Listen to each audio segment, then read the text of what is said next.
Okay.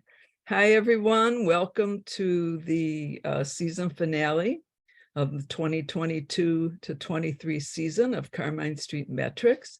I'm Wendy Sloan, and my co-host Anton Yakovlev is also here today. He made it back from his Harvard reunion in time for the reading, and so we're proud of him.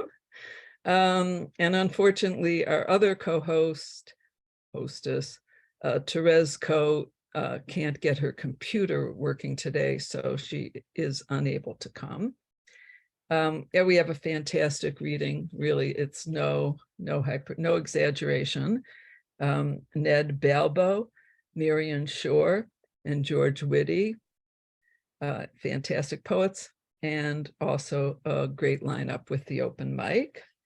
So we'll start with the first open mic reader, and Drysdale. Right, we'll start off with a poem which takes the form of a conversation, and the conversation is between the mortal remains of two great poets.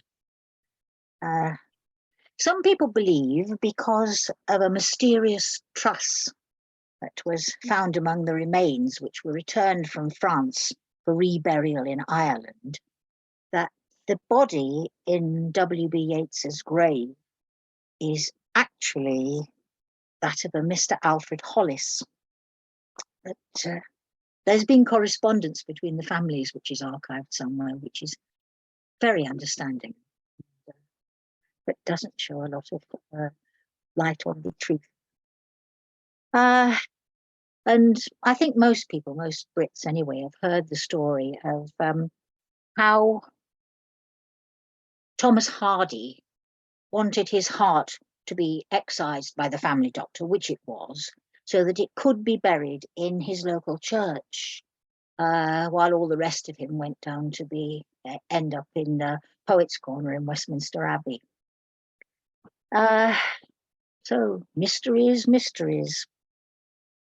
Said Yeats's bones to Hardy's heart, what matter where we lie? There'll always be posterity and horsemen riding by. Said Hardy's heart to Yeats's bones, I'm not disputing that, but you are threatened by a truss, as I am by a cat. Ah, yes, the truss, the bones replied. They say it shows them surely, but I am not myself at all, but someone else entirely. Said Hardy's heart, the story goes they hunted high and low, but what was in the biscuit tin, the world will never know. However, on the principle, we too are of a mind. Muffle the drum and let them come. To hell with what they find. They need a place of pilgrimage. They come in droves to look. And while they're in the neighbourhood, perhaps they'll buy a book. We are where we have always been and shall be through the ages. We press the flowers of ourselves between our gathered pages.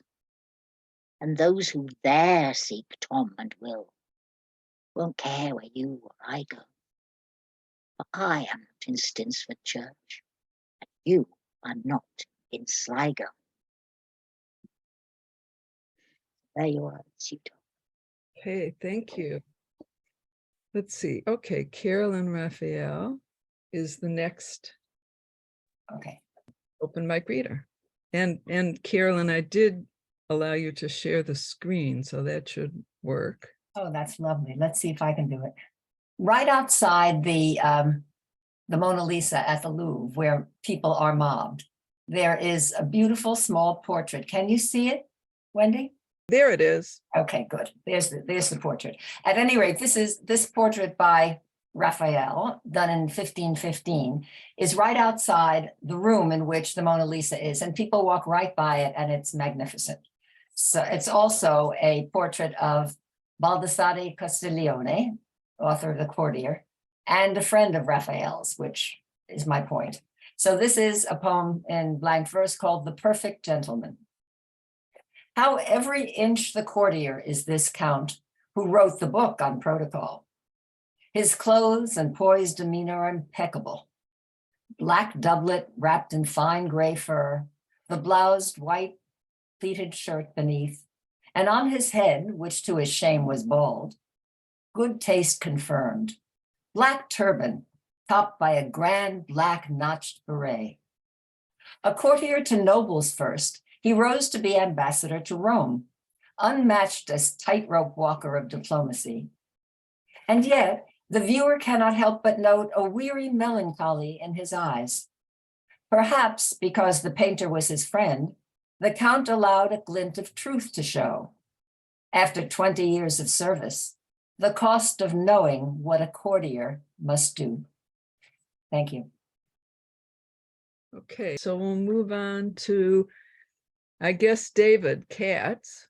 With Anne visiting us from England, and the recent crowning of a new king, my thoughts go there. And this poem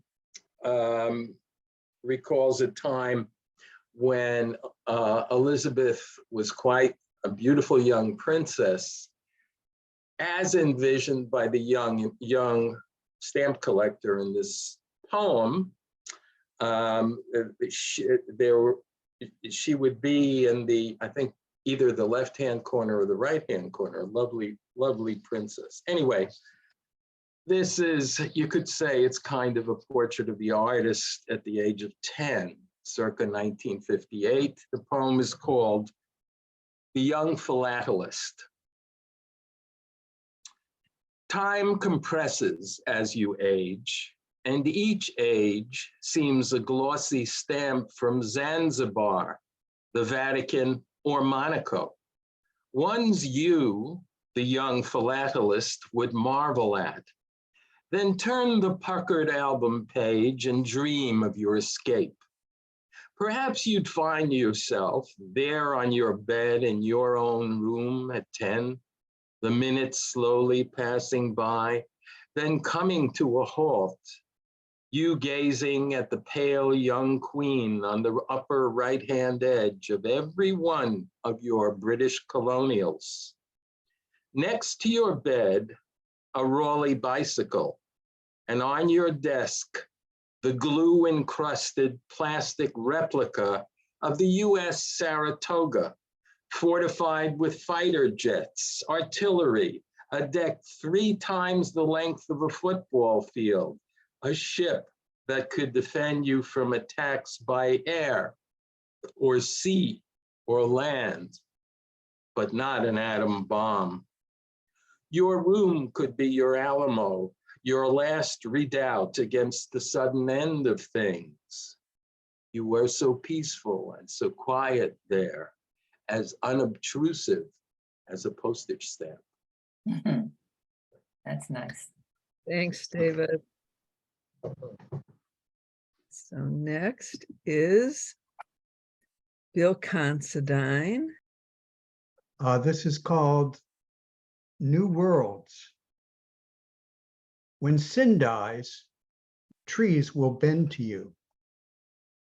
Whatever else a world is made of, its inner bonding strength is love that dances in and out of view. All my days eluded nightfall. Skies shone bright despite dark matter. The whirligig has turned disaster, but singing still feels like the right call. Call out, O voice of kindness. Old doubts within may never die, but we can spin tomorrow's tale from all we've left behind us and see new blooms the stars unveil throughout our swirling sky. Thank you. Thank you, Bill. Next will be Linda Stern. And congratulations, Linda. And the Poetry by the Sea conference was, I thought, absolutely spectacular. Oh, thank you, Wendy. I agree, it was great. Yeah. And I love seeing you and Anton there. And Carolyn. Thank you. This poem is a sonnet. It's going to appear in Classical Outlook, called the ship of Theseus. The deep well of your father's face showed what you might become. He made that face for you. Each stroke, each line he molded in so that you might become the mortal god he knew. And now he watches for the bright white sails across the blue rim of the southern main. Black sails instead. He cries, he fails, and drops into the sea that bears his name. The garden with its rosy paths is just a maze with an unhappy heart, an art with no way out. Die or slay death, you must do what you will, break your father's heart. Father to son, the raveled thread descends. Your many selves endure. Your promise ends. Thank you. Great, thank you, Linda. That was wonderful. So we're ready for our first feature, who will be Ned Balbo. In just a few words, Ned Balbo's poetry books have won, I don't know, every prize, every award. It seems that way. I mean, his latest book won the new Criterion Poetry Prize, and the I hope I'm pronouncing it right, Kilburn Touch Me Nots, and the other recent book, Three Nights of Piersides, the Richard Wilbur Award. He's also won the Donald Justice Prize and the 2012 Poets Prize. A former faculty member at Iowa State. And of course, you'll find his poems appearing widely. So Ned, let's see, where are you here? Hi, Wendy. I think you can hear me now. Just double checking. I can hear you. Let me spotlight you on this list. There you are. Am I spotlighted? I will be in 1 second. There you are. Ready to roll. So it feels different when you're spotlighted. Yes. In any case, thanks so much, Wendy and Anton and everyone behind Carmine Street for having me. I see it's 3:23. I want to try to keep my time under control. And it was so fun to hear Anne and Carolyn, who I think I saw only very briefly at Poetry by the Sea, probably only said hi and wanted to say more. And of course, David and Linda and Bill, whose work I didn't know. So thanks for having me. You mentioned the Silburn Touch Me Nots, and that's just how they pronounce it around here. I know it's probably Welsh and the hard C is the right way to pronounce it. But here in Baltimore, the Silburn Arboretum is a real place. And that's kind of what inspired the poem. Having come out in 2019, very late, just before the pandemic, I doubt if too many folks have had a chance to look at it. If you are interested, I'd say visit Amazon because there's a pretty generous look inside selection. So it costs you nothing to look inside. So maybe that's a good way to sort of see if it's anything you're interested in, or even just to see if there's a poem or two you like. I'm going to read four forthcoming poems today. And the first one was written after the leak of the coming Supreme Court decision, but before the decision to repeal Roe v. Wade actually took place. So the title may change. It's forthcoming in the Common, and this is called, at least at the moment, Why I Cannot Celebrate the Ruling Still to Come, although it did in fact come. And it's about my adoptive mom. So I'm starting out with the most intense poem first so that we can lighten things up as we move along. Why I Cannot Celebrate the Ruling Still to Come. And I'm an adopted person, a lot of you know. So this is about my adoptive mom. And I felt it was important for me as someone with that identity to talk a little bit about the choices women face. Why I Cannot Celebrate the Ruling Still to Come. Because I still remember my mother's scar, 6 inches long, 1 inch wide, sunken gash below her waist, forever unexplained. Because the scar looked rushed, a knife's quick work closed with no time to lose. Because watching her dress, I felt both love and mystery, questions evaded, others left unasked, because she'd only swim in one-piece suits that hid the scar, still trim, unwearied, strong, gliding our built-in pool, blue sky outrunning water as she surged from end to end. Because my father kept her secrets safe, the ones she chose to tell him anyway. Home truths I never knew, words newly tangled, real, adoptive, mother, gratitude. Because in spring, she'd rake up clouds of thatch, uprooting clumps of wayward dandelions, pruning hydrangeas back into submission till the world obeyed. Because she said that if her mother mentioned the arrest, that error of her youth, she'd only spent one night among those women who'd reached out to rescue her from hunger and the cold. Because her mother often locked her out, because she spoke of what a stranger did and what she caught when she was just 13, the girl who ended up in that old photo, sepia-stained, confined with other daughters judged to have transgressed. Because some girls we know from history not so very distant would end up giving birth in such surroundings, under close watch and desperate to believe nobody would force them to give up their child. Because back then, I might have been that child. Because pregnant or not, some found themselves brought in to see the doctor, called upon to guarantee the crime that was their birthright couldn't be passed on. Because that scar below my mother's waist, that long-healed wound that never healed, really, might have come much later, after threats of violence, harm, the hardships of desertion, poverty, some botched attempt to solve a problem quickly, risking more than she could dare admit or stand to lose, the spots of blood that lingered spreading fast to follow all her life.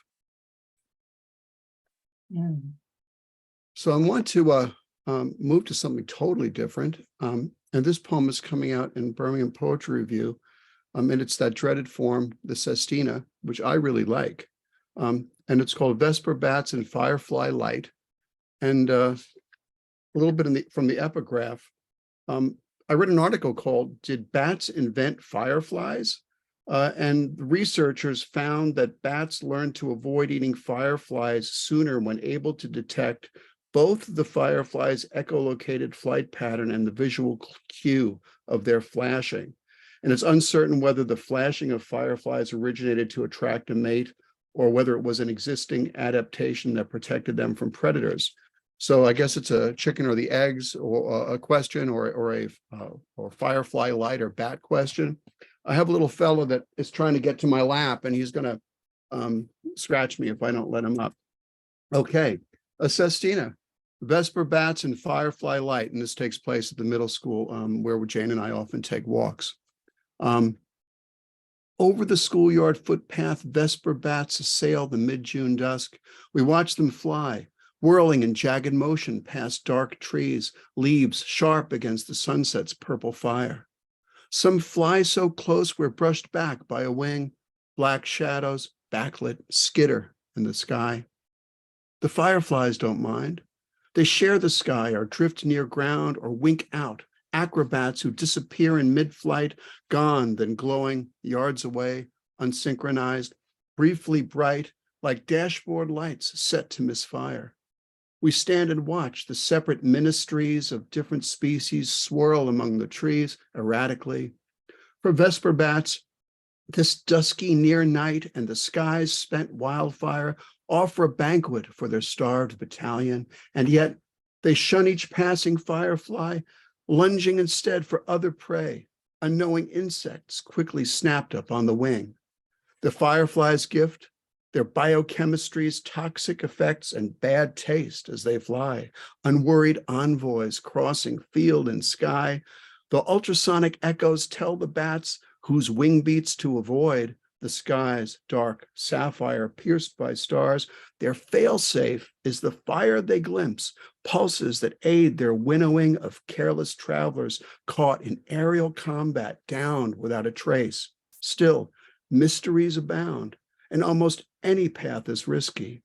Did hungry bats evolve the firefly by hunting it until the first night flyer, resplendent in luciferins pale fire, survived to reproduce and touch the sky? Tonight, by chance, we find them taking wing. The fireflies call to silent symmetries of courtship and display. The vesper bats skywriting like the moths, they're shadowing, warned by each firefly's luminescent fire, a century's caution to unwary bats. Fireflies and bats, summer's here. Okay, I have only 3 more minutes, so it looks as if I'm only going to read one more poem. This is called Redemptions in Stained Glass. This is forthcoming in smartish pace.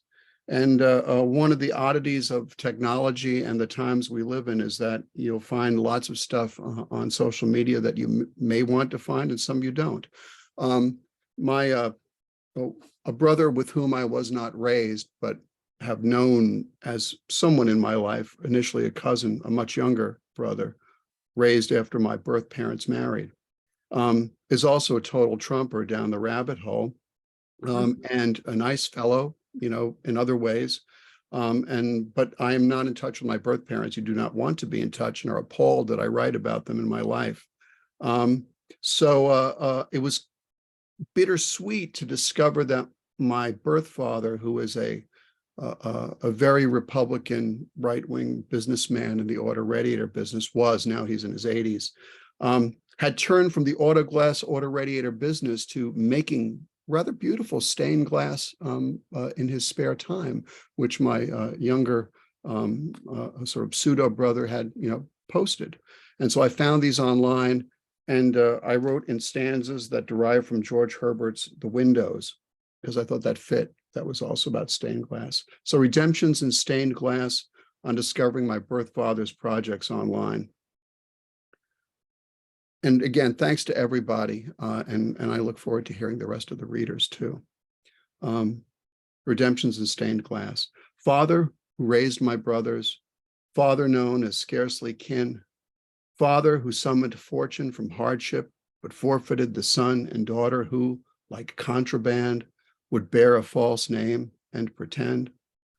Father we viewed resigned from separate houses, father whose glassworks shook with noise and smelled of solder, father of troubled causes, cruel to hired men, whose voice resolved or silenced any choice, father who now works calmly in stained glass, pendant of waterfowl in flight adorning a picture window, father will pass long hours grinding shapes that light will touch to color and ignite, father whose lamplit dragonflies lead-edged are glazed in gold, whose sunlit door weaves peacock feathers, petals his vision salvaged into iridescence, father who's finally had his fill of power, perhaps, tracing new patterns on a light box, handling glass with gloved hands, clearing shards away with care, peering past flecks of paint and flux on goggles, fearing nothing, whole days disappearing into the moment, far from memory.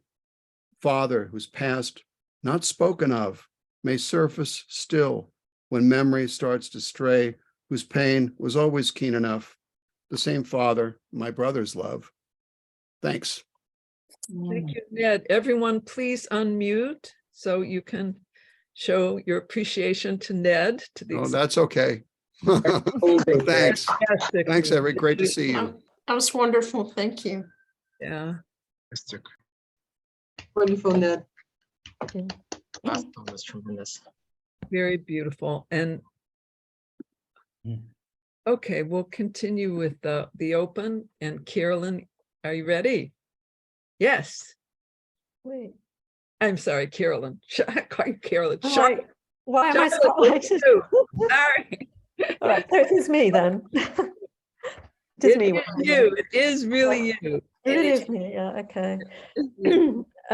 This is a poem, actually, the most recent poem I wrote over the past month, just about. So it's a little bit of a, you're the guinea pigs, I'm trying it out, you know.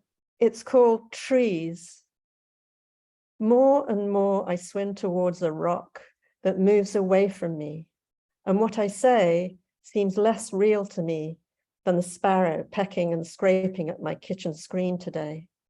But after we talked, you and I, or rather I let rip and you replied with a spare yes or no at just the right moment, a gentleness settled in that I might compare with fresh green leaves dipping softly outside my window in the late afternoon breeze. Except that once you said I mention trees too often in my poems. It doesn't matter. Maybe trees are a kind of touchstone for me, like that poet whose poems are packed with horses, grazing steadily even as they die. If only tenderness could be stored, I could always turn you into a tree, in a poem I mean, a noble cedar, shedding needles, but evergreen, rooted in words to read in the bitter cold or after the darkest dream. Nice. Nice. Thank you, Charlotte. That was, of course, Charlotte Innes. Sorry about that. And next is Jan Castro. Hi everyone. I'm really enjoying all of your poems, and I am unmuted. Yes, you are. So you should be able to hear me. I'm sorry I'm fuzzy. I don't know why. This is pretty new, and I'm still working on it. It's called Iphigenia Among the Taurians, and there is a chorus which you could unmute yourselves and say, but it's feed the blood, let it rain, feed the blood, let it rain. And this poem is after Euripides' play performed with original score by Eugene Lang College students. Sometimes it takes an old Greek geek to plot a paradox, a 1414 BC drama about a city keeping strangers out or killing them if they enter. Was it yesterday when a man shot 5 people, nicely asking him to stop shooting? Yesterday, when people watched Jordan Neely die in the chokehold on the subway? Today, he was buried in Harlem. Yesterday and today, people running for their lives can't enter other countries. Chorus, feed the blood, let it rain. Feed the blood, let it rain. Are the stone-faced ones in Congress Taurians so barbaric they sanctify weapons over human lives? Isn't USA the world's largest arms maker and dealer? I'm caught running in rain and thunder, rains that can't spit out toxins and ozone.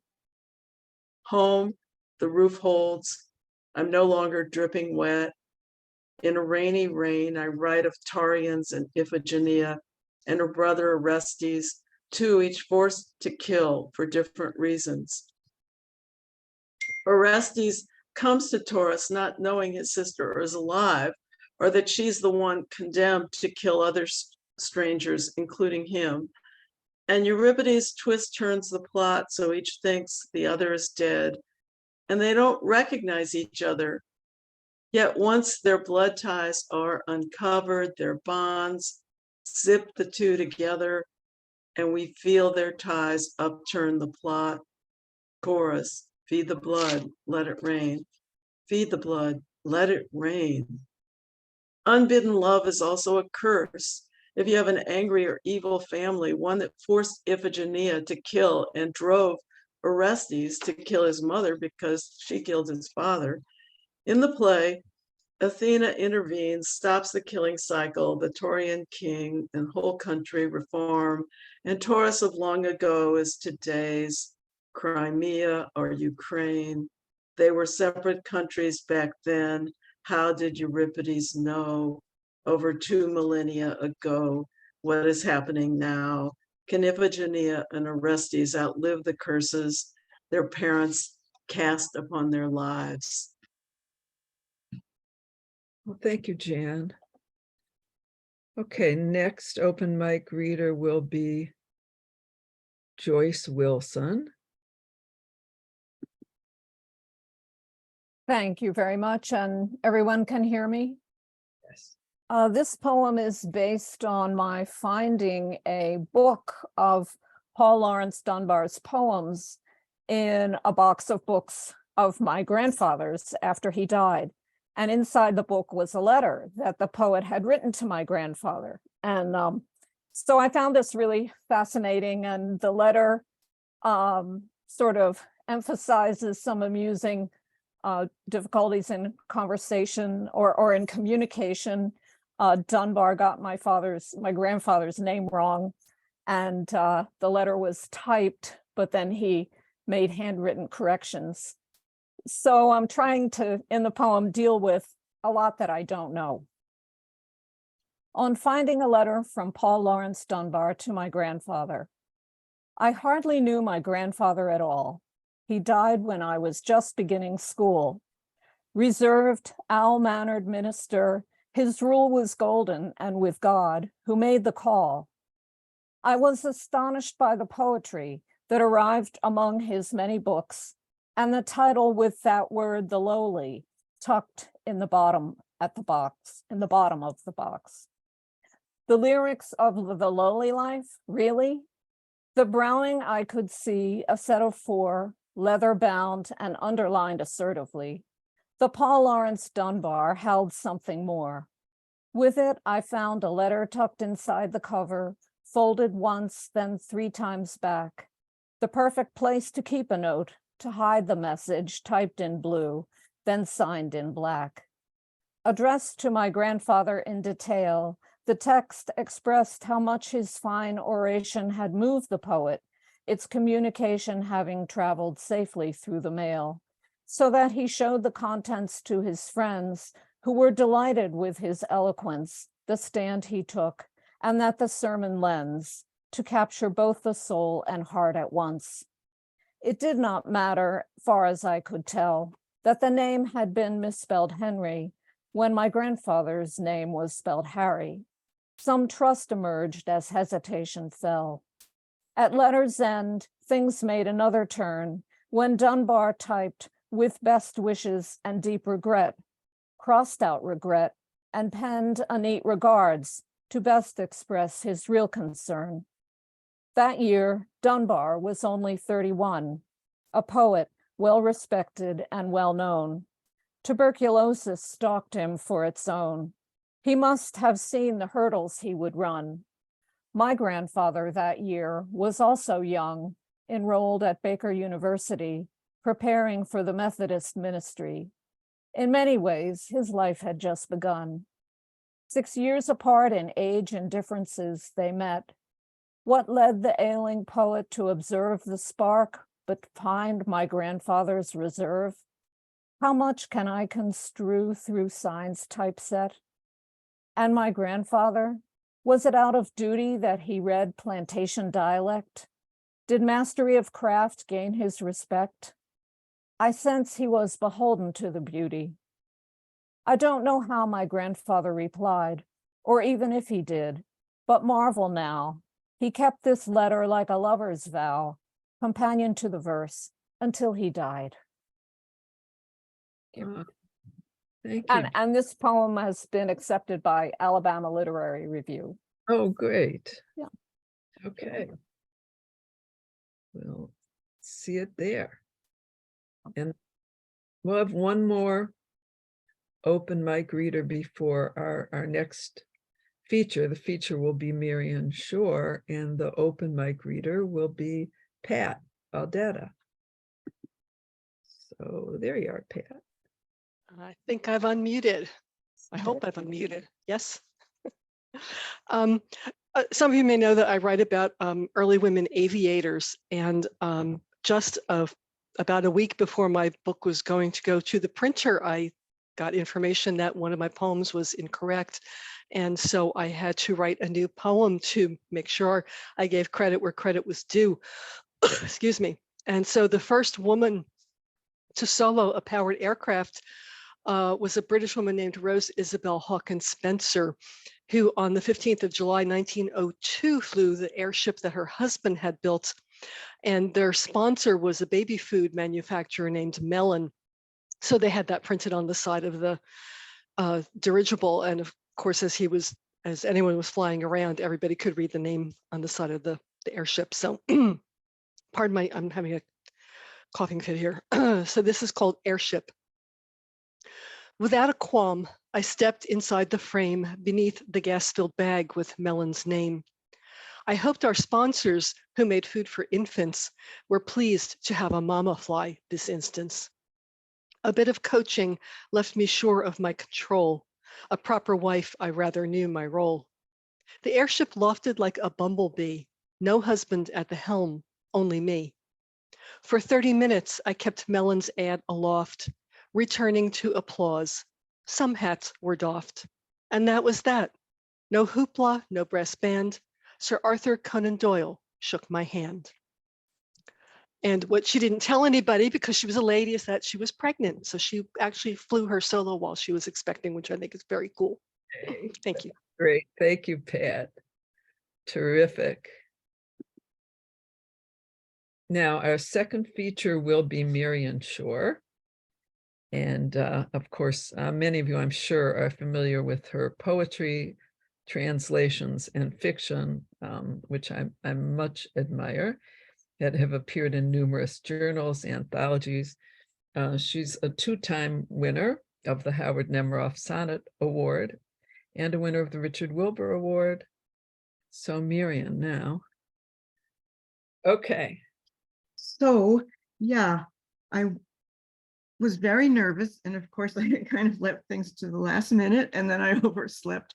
So I was getting everything together. It was going fine. And then, of course, I spilled my coffee and over a lot of stuff.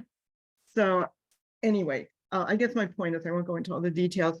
I don't feel that nervous anymore because once you go through like that extreme sort of stress, nothing makes you feel that nervous. So anyway, I write both light verse and I wouldn't say dark, some dark, but more, I guess, sad, I would call them. But anyway, and it feels like at this time in the world, it's very easy to feel pretty dark. I thought I'd start out with light stuff though, and maybe segue into more sad stuff. But I just wanted to say that a lot of these, they're all pretty short. I didn't really time it, so I'll try to watch the clock, but they're all pretty short. And I've been writing more in a style that I call heart poems that just pour out from the heart, as opposed to being, you know, kind of more balanced between heart and mind. And it reminds me, it's brought me back to when I was younger, and that is how I wrote. And I'm finding I write more the way I wrote when I was young. And in fact, there are, I think, a couple of here that I stuck in that I did write back when I was young. So anyway, I'll begin, and I'll get the animal poems out of the way first. Domestication. The training period for a cat is long, some people say, but I would disagree with that. Mine trained me in a day. Portrait of a dog. Scotty's a suburban dog. He has it all, you'd say. A comfy house, a great big yard, 2 kids who love to play. He goes out riding in the car, takes long walks in the park. He knows he is one lucky dog. But sometimes when it's dark, he hears a wild and haunting cry, some old forgotten tune, and goes out on the perfect lawn and howls up at the moon. And so this is called Forget Naples. It's based on, there's an old Italian saying, see Naples and then die. And it's also, this is to my mother, who had well, she had a lot of things that she just hated, but she hated the idea of getting your ears pierced and a tattoo. She felt these things were like mutilation. So she loathed them. Anyway, okay. Forget Naples. I never will see Naples. No mountain will be scaled. I'll never run a marathon. That ship has long since sailed. What's left? 2 things my mother said I should never do. I'm going to get my ears pierced and get me a tattoo.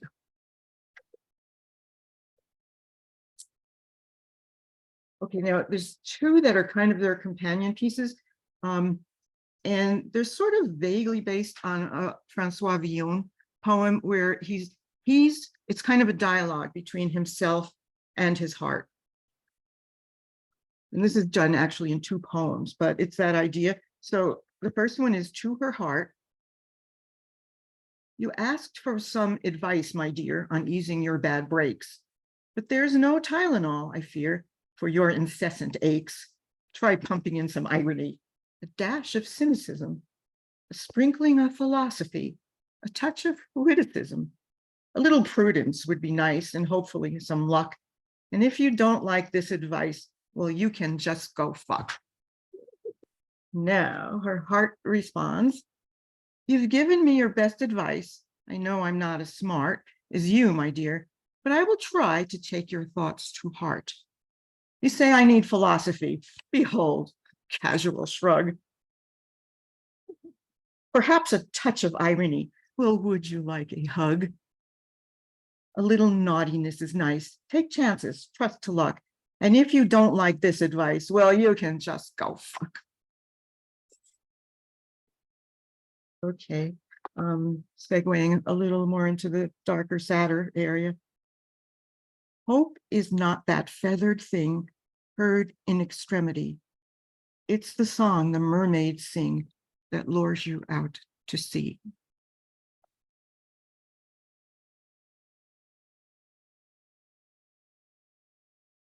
Sometimes it hurts. And I have an epigram here. I don't know what it's like to not have deep emotions. Even when I feel nothing, I feel it completely. Sylvia Plath. Sometimes it hurts less to hurt than not to hurt at all. After you can no longer hear the roaring waterfall, after the sea lies flat and still and birds no longer call. Sometimes it hurts less to hurt than not to hurt at all. After the longed for numbness comes and drapes you like a pall, and you sit still and statue-like, not a tear can fall. Sometimes it hurts less to hurt than not to hurt at all.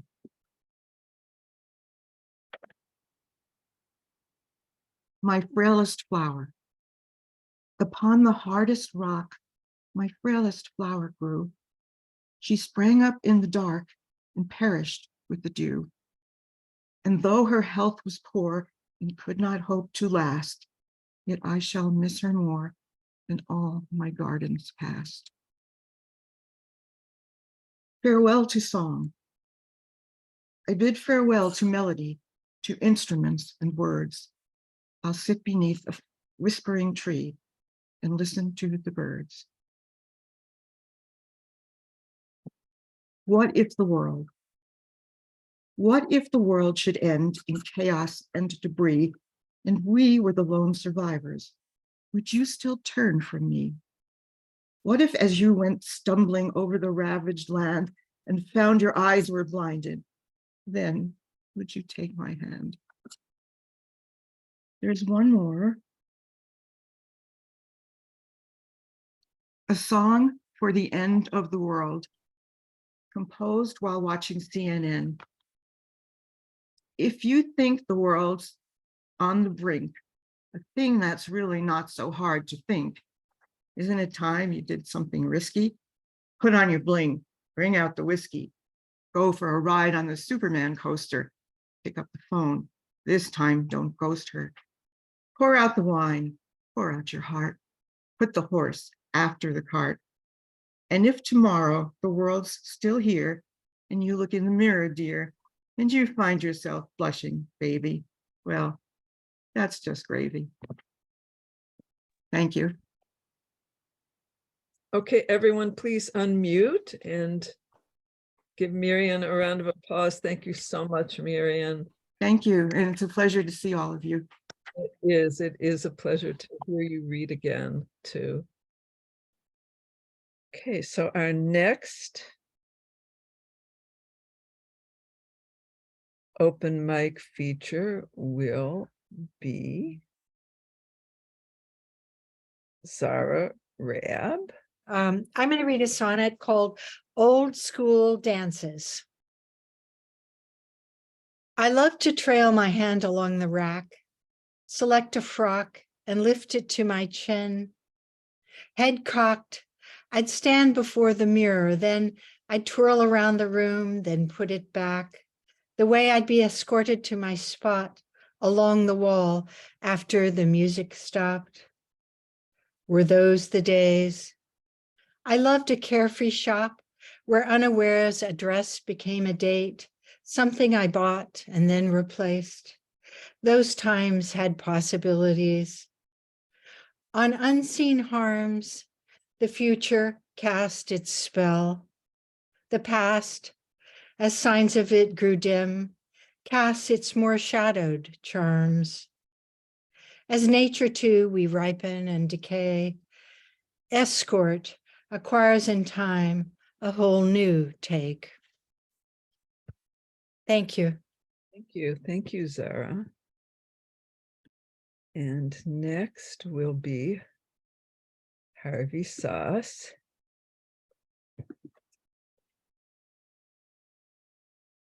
So am I unmuted? Yes. Oh, fine. Okay.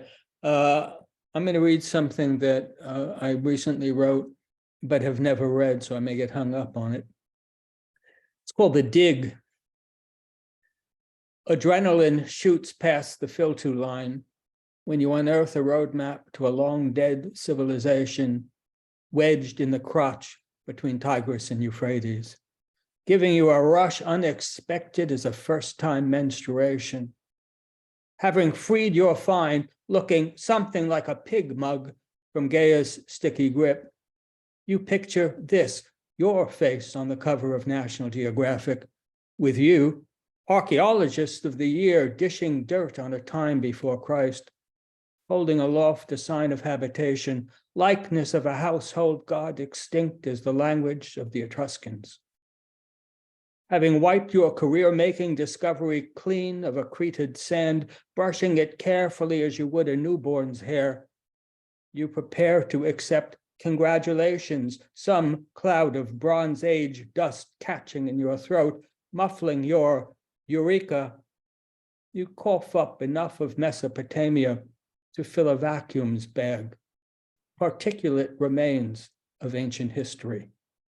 Your mug suggesting that these locals pass their time as we do, with a beverage, Eden having gone to weeds, discovering themselves as one day we will in the sinkhole of antiquity.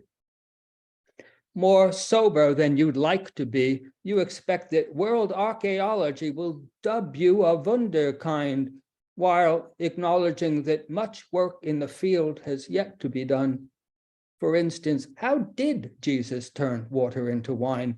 Did Judas's kiss involve use of the tongue? Matters requiring deep pockets and some further digging.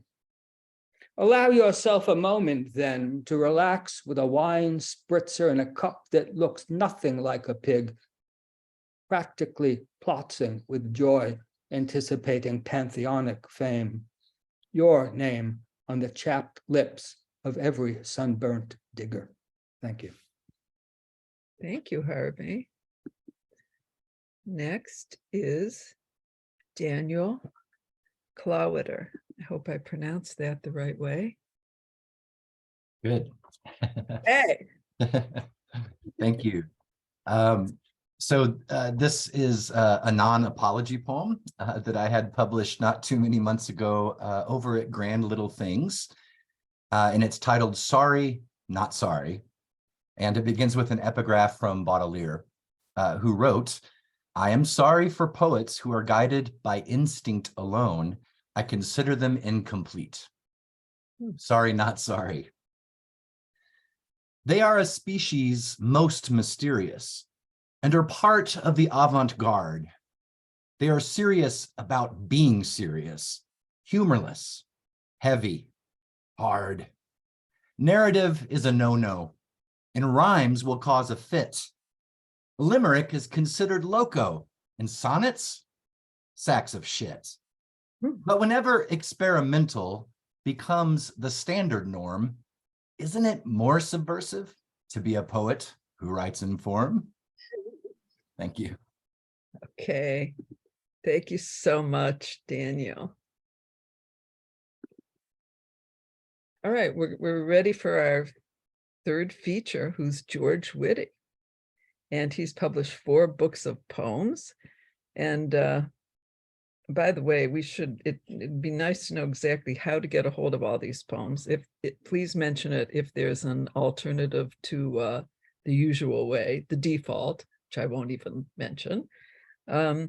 His poems include Apparitioners, Deniability, Does She Have a Name? And the 4th one, An Abundance of Caution, that just came out, May 2023, from Unbound Editions Press. His work has appeared widely in journals and been anthologized several times, including Best American Poetry. And he is a native of New Jersey, a Jersey boy. So George Witte, see, okay, I will now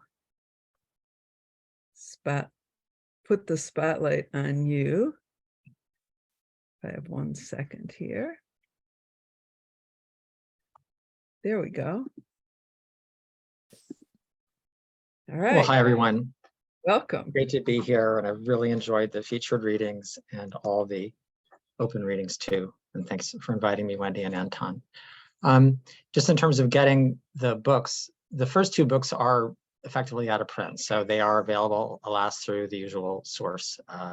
Although some used booksellers that are not necessarily posted on the usual source have them too. My 3rd book and 4th book, I put a link to An Abundance of Caution in the chat, and that's a direct link to the publisher, so you can redirect from them. That's the preferred way. And you can actually get the previous one, Does She Have a Name, through small press distribution. They have copies in stock, and you can just go to their website in order to direct from them, because otherwise it's the usual way. I'm going to read only from An Abundance of Caution, and I'll proceed through the 4 sections of the book, and just, not introduce each poem, but I'll just introduce each section.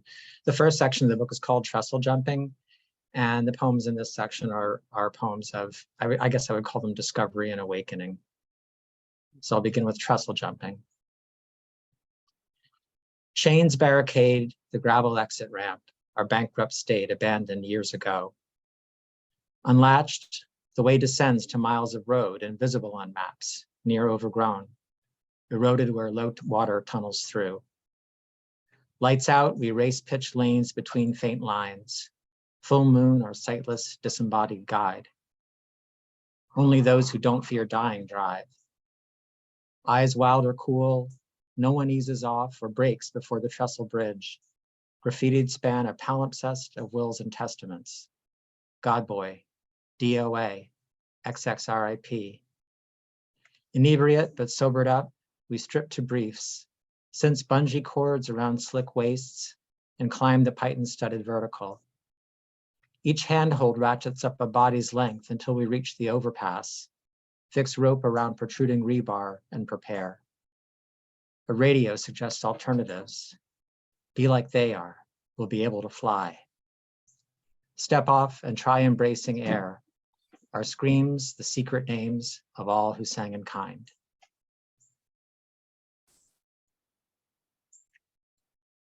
This next poem, Anton actually mentioned to me at another reading that he attended, was his favorite in the book. So for Anton, I'll read it. It's called Overheard. The silenced coalesce within disturbances of air. Ascending ladder ways of rain, they hasten everywhere.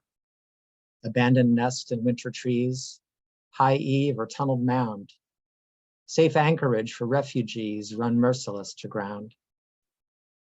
But listening between the din of transit and delay, long lulls in conversation, when one hesitates to say the unrepentant shibboleth, frail secret couched in flame. I hear them whisper under breath and recognize my name.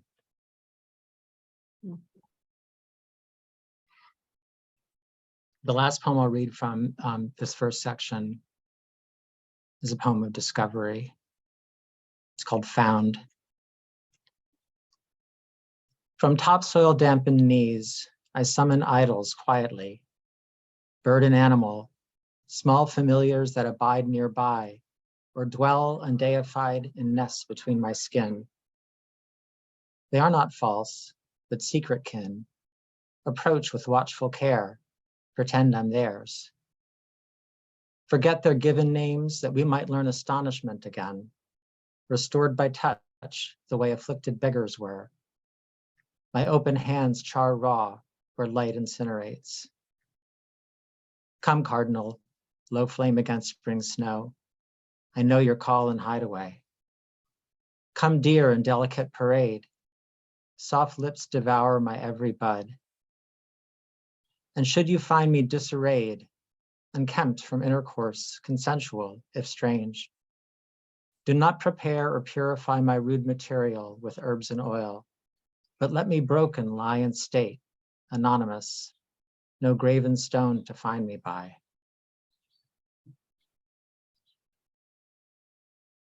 The next section of the book is called An Abundance of Caution, and it really takes into consideration, I guess, the twin extinction events that we've been living through these past several years. First, our own immediate one with the international plague, and then the larger one involving climate change. And this first poem, I don't know if you've ever flown over a giant mine, but those pools of water down there look almost like you're going to land in the Caribbean or something, but of course they're deceptive. And they frequently deceive birds that land in them. So this is a poem called Tailing Pond. To birds it glows, ingredients disguised by shallow water turquoise, shading through degrees of blue to deepest indigo.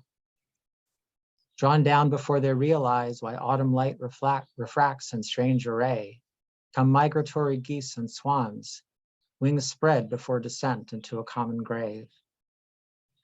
Like ruined brides, they thrash, miswed to tar that blackens every quill and chokes once graceful throats, so cannot warn away attendant rafts.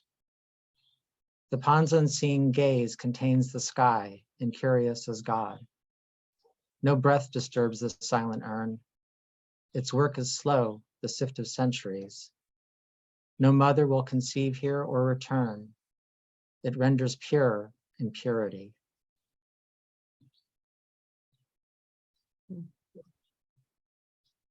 This next poem is titled An Abundance of Caution, and the title of the book actually was suggested by a publisher. It used to have a different title, but I just was attracted by this phrase, which if you're in the working world or just getting messages from the government or whatever, that phrase, an abundance of caution, is used continually, and it sort of wormed its way into my head. And it seemed like it was a good title for this poem. An abundance of caution. Go watchfully in humid fog, emerging on that first warm day, with skeins of birds and dogs unleashed to race through greenery, alive. Proceed as if on shattered glass around suspicious passersby, eyeing each other's mask and gloves. Give way or cross the street, devoid of traffic, nowhere to commute, on holiday but isolate. Immunity begets a herd evolving to cooperate. Walled colony insured against collapse until the barrier erodes with mutability, the slow or sudden shift awry that ravens every virgin cell. Before a cenotaph of shoes abandoned to the elements, dogs race unleashed through greenery or scavenge ownerless in fog, emerging on the first warm day.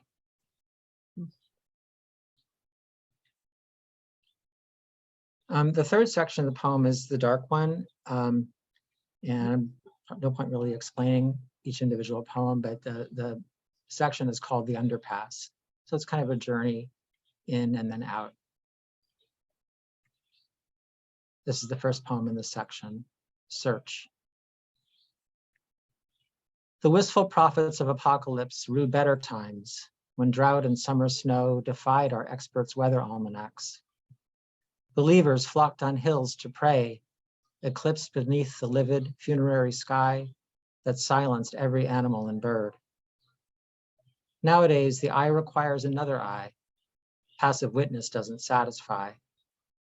We click through messages to buy, arrive on pages sensing we're remote observed, ills diagnosed and passions data mined more deeply than we excavate ourselves. Like travelers departing from a train, we stumble forth on unfamiliar ground, beset by furtive men who offer anything you want, whatever, oxy, DOA. You looking for a girl? Okay, a boy. It's dangerous without a guide because you shouldn't be alone tonight, my friend.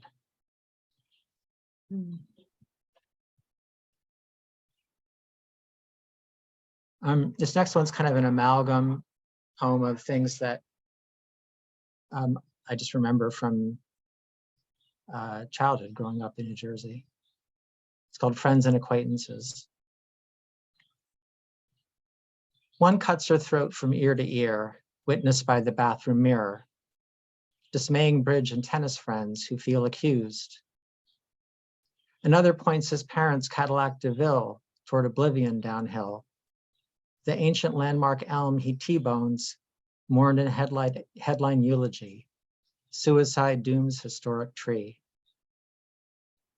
A neighbor doubles down against professionals he cannot pay and kneels to take the consequence. The girl whose cigarettes are thighs. The pond across the street from school that little faggot's thrown into. Shades pulled, anonymous. His house a careful bachelor's domain attracting us with promises. Cold beer and harder stuff, TV, his patient and persuasive need. He knows exactly who we are.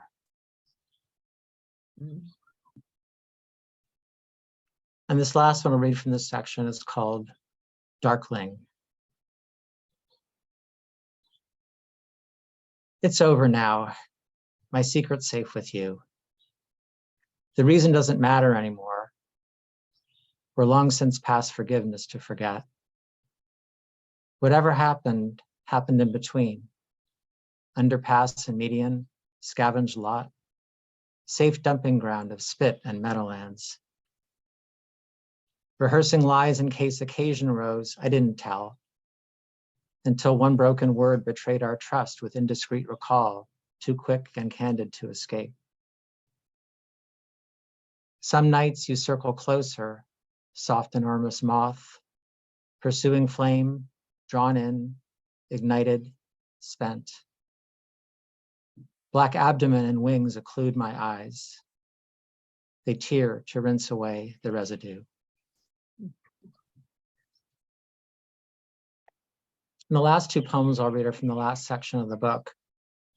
My previous book, Does She Have a Name, was kind of a twin narrative about the really near deaths and then returns to life of our older daughter and my mother, both of whom survived severe medical crises. And when I finished that book, I thought I'm done and moving on. I tend to move on from poems and sort of have a no do-overs approach to writing, but I found more poems coming to me. And enough of them came to comprise the last section of the book. So this one's called Night Swimming.